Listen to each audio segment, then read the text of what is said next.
Good morning. My name is Michael Cangemi, and it's my pleasure to wish you a good morning and warm welcome to Economic Forum number 6, here again at the lovely Pines Manor. Once again, we are delighted with the impressive turnout, and there are more of you sitting out in a little bit of traffic around the neighborhood. The themes of our first 5 economic forums centered on the credit crisis and an economy in turmoil. We seem to have averted the economic catastrophe, but this is one of the longest, slowest recoveries on record. The current state of the economy is that we have very slow growth, and it's expected to continue to be subpar. In the first quarter, GDP was 0.1 or 0.1% positive. Expectations are for real GDP this year to come in somewhere between 2.5 and 3%. Inflation is expected to remain below 2%, and the unemployment rate, while lower, is remaining stubbornly high at 6.3%. And in New Jersey, it hovers around 8.4%, but there are peaks in places like Newark and Atlantic City where the New Jersey unemployment rate is 14%. Bright spots in the economy continue to be in the energy sector, where all the growth has been in the private sector, not on government-controlled lands. And the president continues to withhold the Keystone Pipeline project and delay permits for more drilling, and delaying oil exportation, which in my lifetime is sort of a huge turnaround for this country. Instead of being the energy consumer, we actually have the capacity to export, but we haven't been able to get it organized. In housing, new starts continue to lag expectations, and many first-time home buyers or potential first-time home buyers are deciding to rent. Overall, not a strong outlook, with the recovery now 59 months old, which is at the exact average for post-war recoveries. Last June 18th at our economic forum, the country had added 175,000 new jobs. And the stock market was beginning to recover and continued, and IPOs were continuing to flow out, and that trend continued. Big corporations were allowed to borrow funds, or were able to borrow funds at very low rates. In the first phase of the recession recovery, they cut costs. In the second phase, they borrowed money, retired more expensive old debt, and used the money to buy in shares and increase their dividends. Things were looking pretty good for the big corporations, and the stock market reflected that last year. But the growth needed to actually get the whole economy to turn around is still somewhat elusive. Now, in April, the economy added 288,000 jobs, the fastest pace of the recovery, rekindling hopes for an upturn. And the jobless rate sank to 6.3% nationally. And the federal deficit narrowed to just 2% of GDP. And I put in Brooklynese, who would have thunk that 5 years ago? Well, 5 years ago on panel number 1, a banker named Bill McCoy said, it's going to take at least 5 years for us to get out of this mess. But for small business that we're addressing today, the economy is more challenging, and business managers need to understand developments and respond and innovate. At the last economic forum, we covered the Small Business Jobs Act and early insights into the Affordable Care Act changes. Yes, we continue to navigate this great recession, but there's no more talk of fiscal cliffs, or talk of tax relief, or talk of stimulus. Today you'll hear about taxes increasing and stimulus unwinding. In New Jersey, we're still recovering from Superstorm Sandy, and facing stiff competition from other states, as you'll hear about today. All of this continues to support the objectives of these economic forums. Simply put, economic education, to help you understand what's going on and through panels of experts, help you address emerging issues. Who better than the business advocates of the Chamber of Commerce and today NJBIA can help equip business to deal with these issues. So first, a few administrative issues. Please turn off your cell phones if you haven't already. Bathrooms are out there and to the left. My notes say right, but they're from last year. I'm tasked with keeping the Economic Forum on schedule, and while I can't forecast the economy, I can forecast we will be finished today at 11:30 to get you back to work. I'm delighted to start off by recognizing our sponsors who share this vision of the need of economic education for small business, and they enable us to present this event at a nominal cost to business people. First off, we have Investor Savings Bank back with us. And if you read their literature, they talk about giving back to the community. And they put their money and their time and their people where their marketing slogan is. So for them, it's not just a marketing slogan. Back again is A.B. Bernstein, Global Wealth Managers. We also thank the attorneys from Wilentz, Goldman, and Spitzer, and the accountants and tax advisors from Eisner Amper, and our own JFK Medical Center, and our break sponsor, the Bank of Princeton. Our media sponsors include New Jersey Biz, the Star Ledger, WCTC Talk Radio, and we get incredible exposure for this event from those sponsors who contribute greatly to this event. But the most critical sponsor is the host sponsor, the Edison Chamber. And my special thanks again to Barbara Ruse, along with her assistant Denise, and to the NJBIA, whose acting president is with us today for supporting this event again. Before I get to the agenda, I'd like to introduce just a few dignitaries that are with us today. We have Assemblywoman Nancy Picken from the 18th Legislative District, if you can just say hi. And from the Township of Edison, Robert Kabinchek.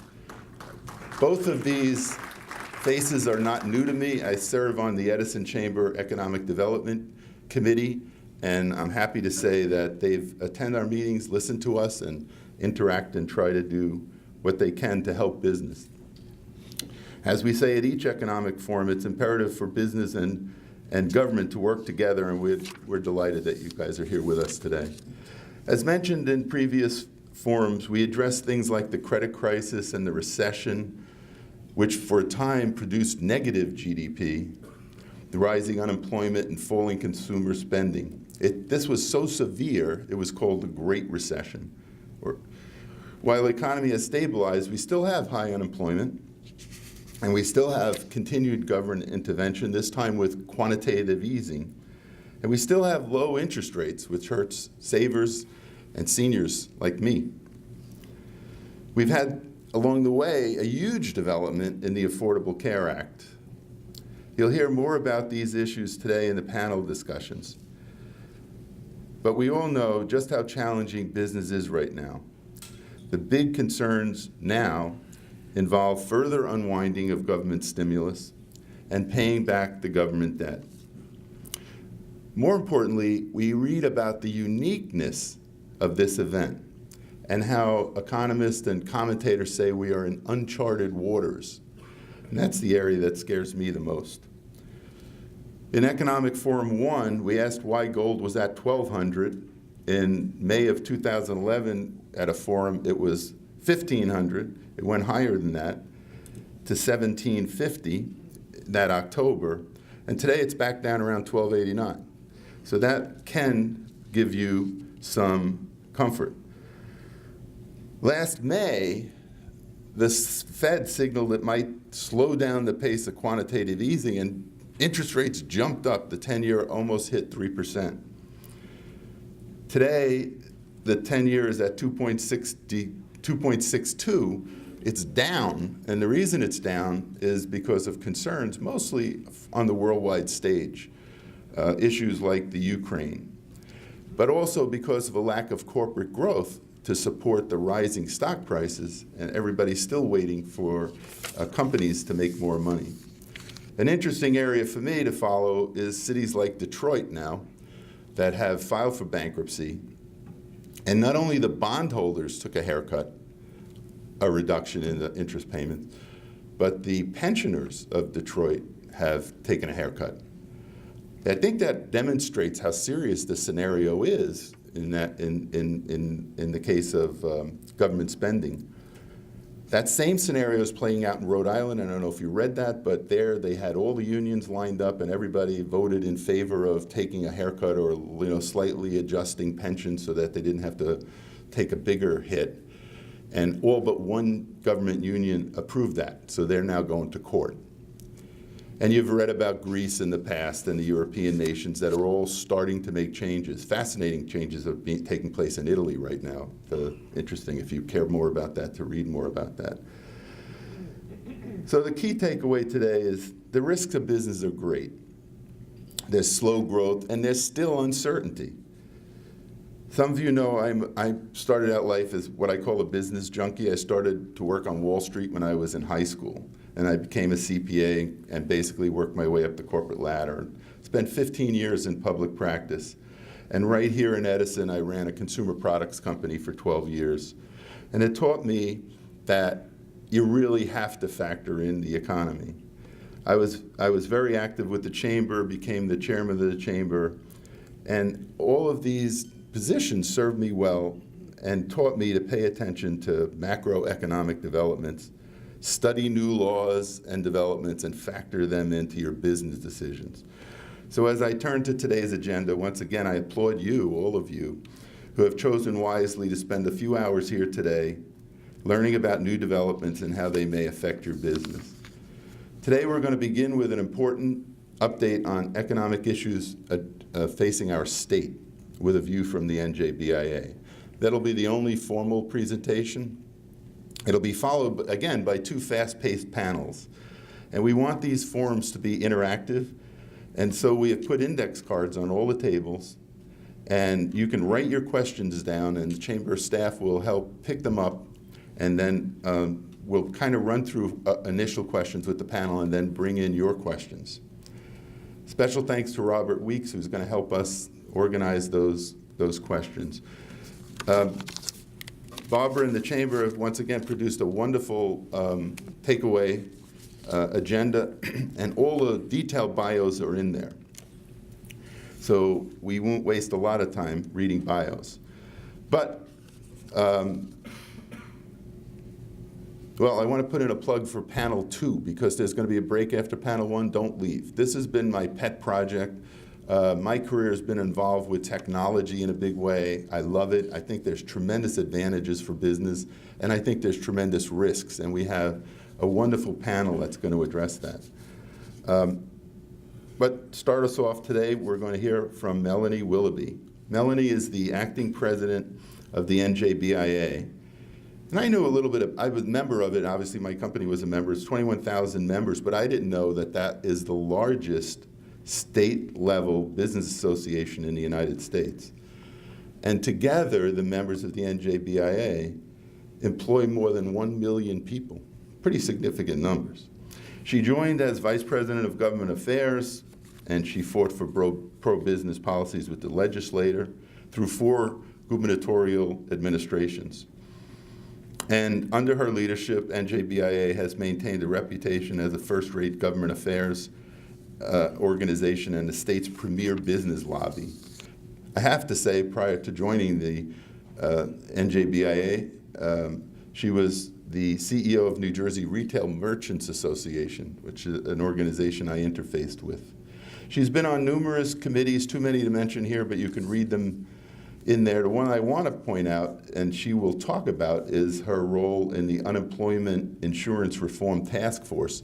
At earlier economic forums, we talked about that as a crisis, and I'll leave it to her to explain how she helped avert that crisis. She's a graduate of Rutgers University and an Eagleton Institute visiting fellow. Ladies and gentlemen, I give you Melanie Willoughby. Good morning, everyone. Good morning. Excellent. I like that. Okay. Thank you very much, Mike. I really appreciate that. And for me, it's really great to be here in Edison because the father of collaborative innovation and research, Thomas Edison, obviously was here. I want to thank Barbara Roos and the Edison Chamber for this very kind invitation. And I really want to thank Mike for organizing this event, and I learned a lot this morning from your presentation. NJBIA has had an excellent partnership with the Edison Chamber, and we have really appreciated their work on behalf of business throughout the years, and I really want to thank Barbara for that partnership. So Mike's told you a little bit about the Business and Industry Association. The fact is, we're over 100 years old, and we're started by manufacturers 100 years ago who decided that they wanted to have a say in government. And that's why they formed, and we're still here today. Only we grew from manufacturers to be a very broad cross-section of business, covering businesses of all shapes and sizes in every town and county in the state. And we have international corporations as well as sole proprietors. So we're very proud of that diversity.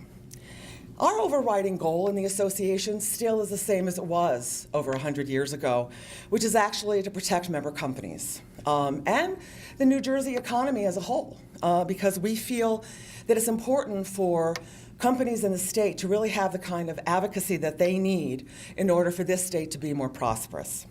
And that's really what I want to focus on today, is really how do we build that prosperous New Jersey. So the reason that we exist is because you know that government is your silent business partner. And we also exist to make good use of the government resources that are going to help businesses grow, like the tax incentives that we get passed and some of the training programs, for instance.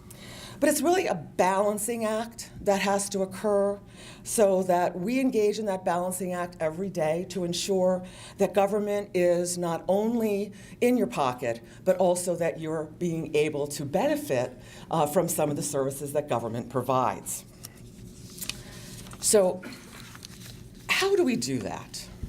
So you have on your table what we call our vision, which is our blueprint for how we want to change business climate here so that you all can thrive. So every 2 years, we update that blueprint, and we provide 3 goals that we want to accomplish. 1, that we are fighting for creating private sector jobs, because we know that drives the economy. 2, that we are fighting to reduce the cost of doing business in the state. And 3, that we are fighting to cut government red tape. So inside, we have policy principles in 12 different issue areas, ranging from tax to economic development, to innovation, to workforce development, to the environment. So let me tell you about a few things that we stand for. We want to have the same economic incentives for small businesses that large corporations get. We want to work to improve education so that you have better skilled employees. And whenever possible, we want to make New Jersey's workplace rules match what the federal government requires, as small businesses do not have to have multiple standards that they have to deal with every day. I'm sure many of you have experienced that. So these are some of the positive, forward-thinking ideas that we believe will make New Jersey more attractive to new companies and also to those of you who are in the audience that already have to compete with other states in order to be able to be productive and competitive. So how do we put these principles into practice in the state? So here are a few examples I'd like to give you of some of the legislative successes that have been experienced. So let's look at taxes. For years, companies have been paying corporate business taxes they've been able to deduct losses from one tax year from their income in future profitable tax years. Now, this is loss carry forward was not available to many small businesses because they were LLCs or partnerships, or they were other entities that would pay their income taxes instead of corporate taxes. But today, those businesses can deduct losses in 1 year for up to 20 profitable years in the future. And this provides small businesses with the same loss carry-forward rules as large corporations. Also, venture capitalists have a new incentive to invest in New Jersey with the angel investor tax credit. This was a key item in our agenda for promoting innovation and is really very important about trying to encourage entrepreneurship and innovation in the state. And finally, the TIFA tax.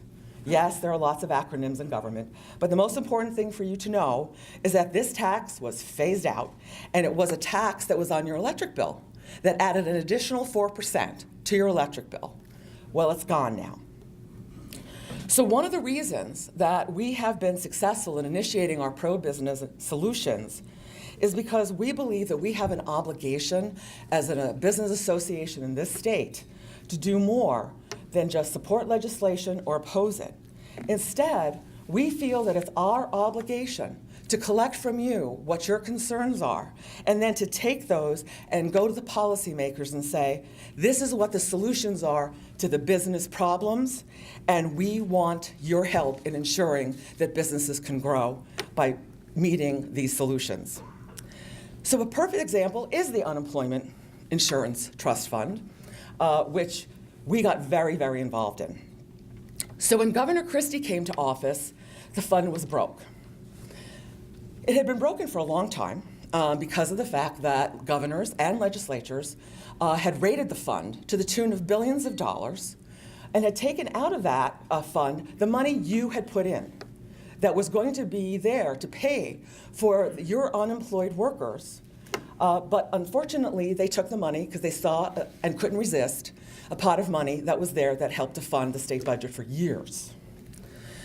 So the fund was broke because we had a huge recession, a lot of unemployment, and as a result, there was no money to pay for the unemployed. And the federal government has rules that the states have to adhere to. And those state rules require that if you don't have the money, you're going to have to tax employers, have it come from state revenues, and at the same time, while you have that, then the employers are also paying a lot of additional taxes until that money's replaced. So we had a problem.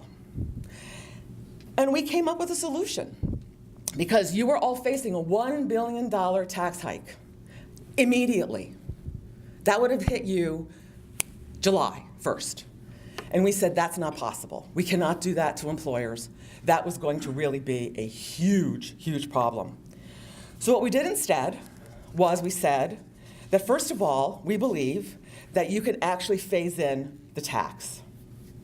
So first of all, we had to swallow hard and say, you know, we know you stole the money, and we can't put it back, and then employers are going to have to pay. We understand that. But it is better for us to pay that tax back gradually than it is for you to be hit all at once with a $1 billion tax hike in one of the worst recessions. Can't have that. So we actually went to the legislature, the governor, and said, please tax us, but do it gradually. And please phase it in. And we believe that if you phase it in, that you will, first of all, allow businesses to plan for the increase, number one, which they need to do. Number two is that you will also allow for the possible recovery so that there will be actually less people unemployed and a less of a draw on the fund. And that if we do enough reforms, that at the same time we could actually cut down on the overall cost to the fund. And all three things happened. And what happened is that they all occurred, and so now we're in a position where the fund is actually flush with cash, and your taxes have gone down, and you're not paying the penalties, and unemployment's down.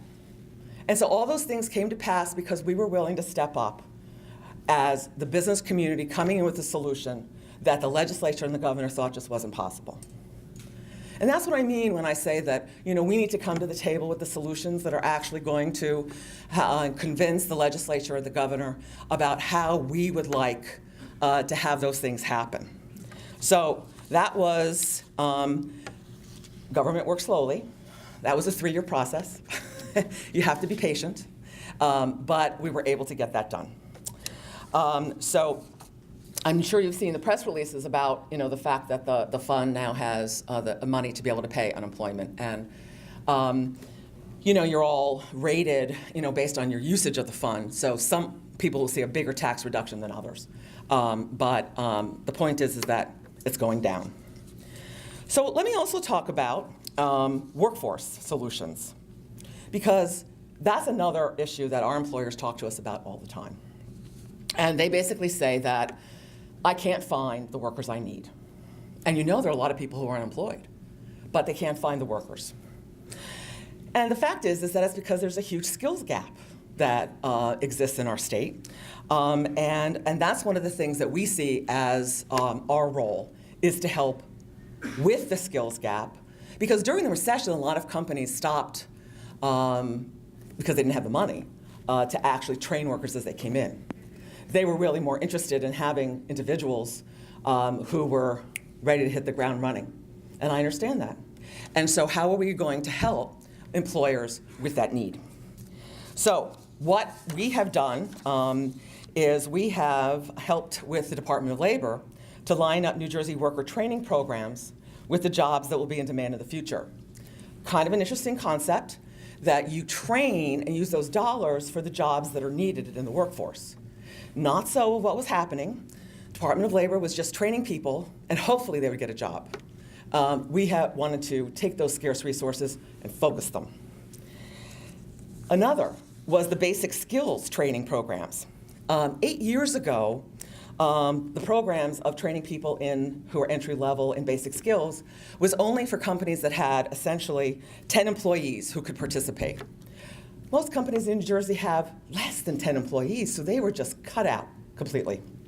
So what we did was we negotiated with the Department of Labor and said, we really need to be able to collaborate and bring those companies who have like 1 or 2 people together to be able to do the training. Interesting concept. Department agreed. And now we have this basic skills program that is going strong still. It's trained 60,000 employees at 6,000 companies, and it's free to employers. So if you have any interest in that, let me know.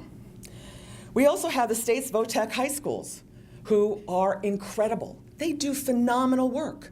They're not your grandfather's VOTEC schools. They are really training our young people for great careers.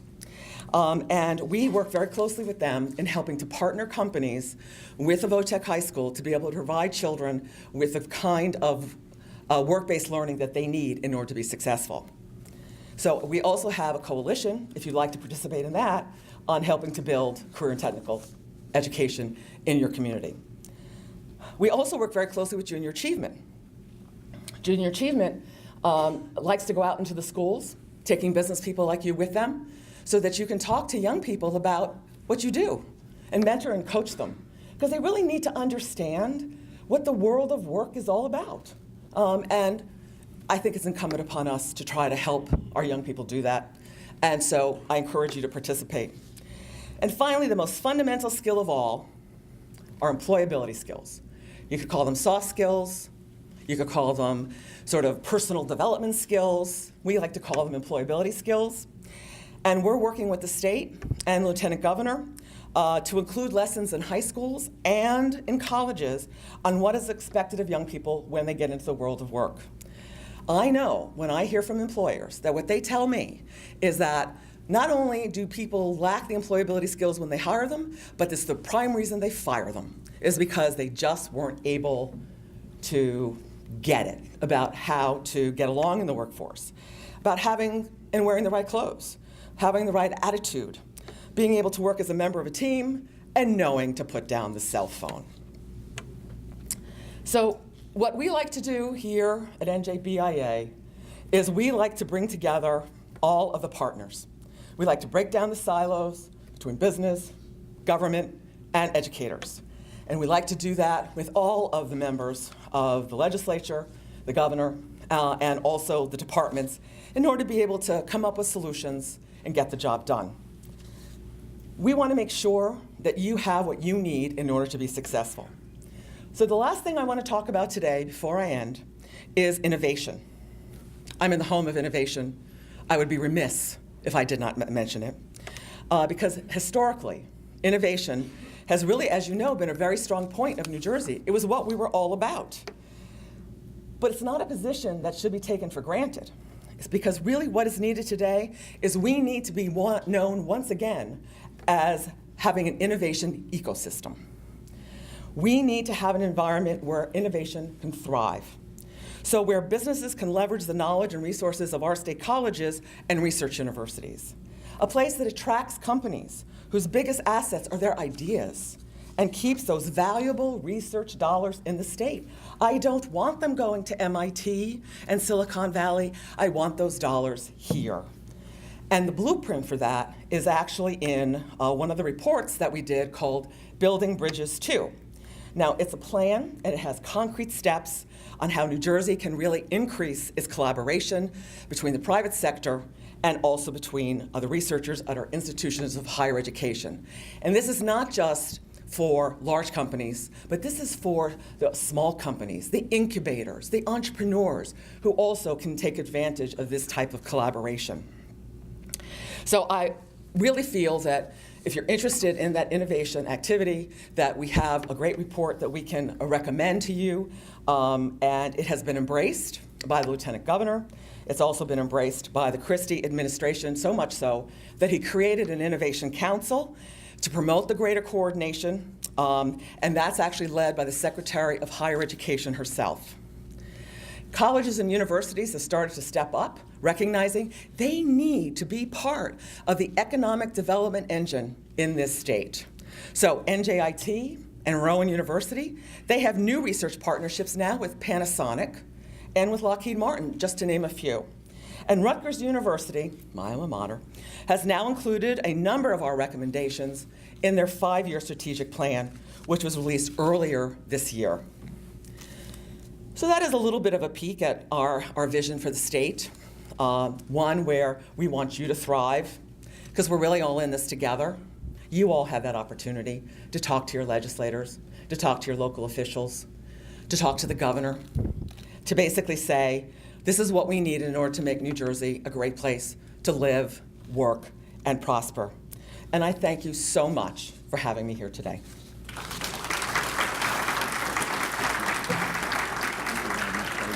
Thank you. Okay. All right. That's it. Well, that was wonderful. I'm inspired, and anybody has questions, start writing them down. I already have some questions for Melanie, who's going to be on panel 1. As my panel slowly makes their way up here, I will introduce them. But first, let me tell you a trick.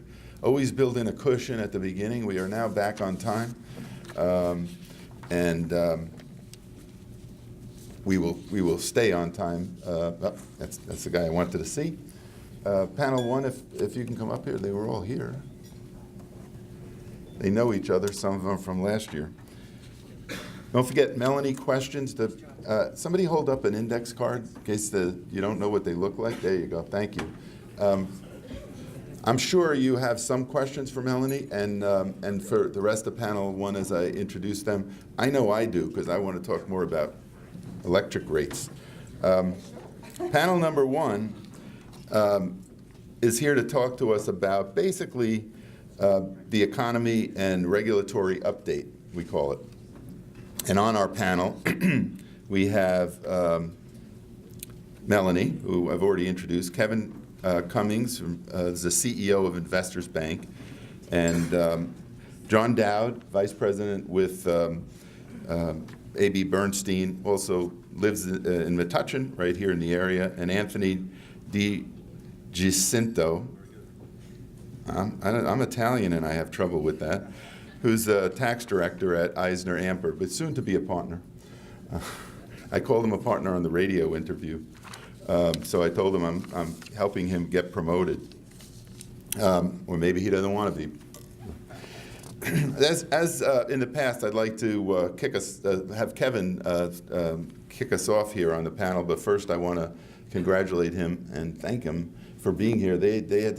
He he and another one of his directors had to go out and take a board call, and they still came to this economic forum. So, as I said in my introductory remarks, they make community involvement. They live it. They don't just talk about it. They're just coming off a demutualization and a reorganization, so he's a very busy guy, and I really appreciate you coming here today, Kevin. Well, as the CEO of Investors Bank, you have your feet on the ground and your fingers on the pulse of